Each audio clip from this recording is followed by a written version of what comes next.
രണ്ട് പഞ്ചായത്തിലുള്ളവർ ആശ്രയിക്കുന്ന തൂക്കുപാലത്തിന്റെ അപകടാവസ്ഥയ്ക്ക് താൽക്കാലിക പരിഹാരം. അടൂർ ചെങ്ങളായി തൂക്കുപാലമാണ് ചൊവ്വാഴ്ച രാത്രി ഭാഗികമായി തകർന്നത്. പാലം അറ്റകുറ്റപ്പണി നടത്തിയാണ് തുറന്നുകൊടുത്തത്. മലപ്പട്ടം ചെങ്ങളായി ഗ്രാമപഞ്ചായത്തിലുള്ളവർ നിരന്തരം ആശ്രയിക്കുന്ന തൂക്കുപാലമാണ് ചൊവ്വാഴ്ച രാത്രി മരം വീണ് നടപ്പാതയുടെ ഭാഗം ഇളകി തകർന്നത്.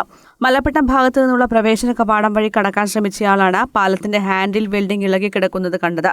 ഉടനെ അടൂർ വാർഡ് മെമ്പറെ അറിയിക്കുകയായിരുന്നു. പ്രവേശന കവാടം തകർന്നതിനാലാണ് സുരക്ഷ കരുതി പാലം ചൊവ്വാഴ്ച രാത്രി മയിൽ ശ്രീകണ്ഠപുരം പോലീസ് എത്തി നാട്ടുകാരുടെ സഹായത്തോടെ താൽക്കാലികമായി അടച്ചത്. അപകടാവസ്ഥയിലായതിനാൽ പാലം വഴിയുള്ള സഞ്ചാരം പൂർണ്ണമായും നിരോധിച്ചിരുന്നു.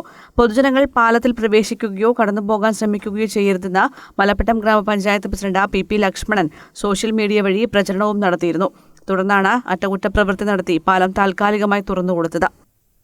രാത്രി കൂടുതലായിട്ട് നമ്മളവിടെ സാരി കെട്ടിയിട്ട് തൽക്കാലം ഗതാഗത യോഗ്യമല്ലാത്ത വിധത്തിലാക്കി വെച്ചെന്നേ ഉള്ളൂ. പിന്നെ രാത്രി തന്നെ നമ്മളെല്ലാവരും കൂടി ആലോചിച്ചു അത് എന്തെങ്കിലും ഒരു പരിഹാരം കാണണമെന്ന്. അങ്ങനെ രാവിലെ ദുരന്ത നിവാരണ സേനയുടെ കുട്ടികളെ എല്ലാം കൂട്ടിയിട്ട് പോയിട്ട് മെഷീനും എല്ലാം എടുത്ത് പോയി മരം മുറിച്ച് മാറ്റി നല്ല കഠിന പ്രയത്നം ചെയ്തതിന് ശേഷം ആണ് അത് ഒരു വിധത്തിൽ അവർ യാത്ര ഇങ്ങനെ അങ്ങോട്ടും ഇങ്ങോട്ടും കടക്കാന്നുള്ള വിധത്തിലായിന്. ഒരു 4-5 ആൾക്ക് കൂടിയാൽ കടന്നു പോകാം. എന്നാലും ഇപ്പോൾ ഒരു അപകടാവസ്ഥ തരണം ചെയ്തു എന്നൊന്നും പറയാൻ പറ്റില്ല.